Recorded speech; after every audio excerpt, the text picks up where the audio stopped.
शेरदिल शाही की झपट चीते की चाल रखते हैं। हर पल दुश्मन पर झपटने के लिए कश्तियां समंदर में टाल रखते हैं। मार्का हक समंदर के मुहाफिज। अस्सलाम वालेकुम नाज़रीन, मैं हूं आपका मेजबान अमजद चौधरी। आप देख रहे हैं मंजर-ए-आम मार्का हक स्पेशल।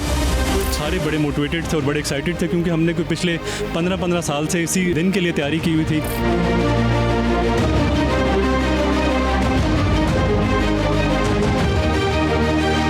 जो वॉरशिप जिसमें मौजूद हूँ PNS टीपू सुल्तान, ये एडवांस टेक्नोलॉजी है। जैसे ही वतन ने पुकारा तो भरपूर तरीके से उसको रिस्पॉन्ड किया। अल्हम्दुलिल्लाह मार्का हक हमारे लिए ना एक साबित कदमी का मौका था और अल्लाह का शुक्र है कि हमने वो कर दिखाया।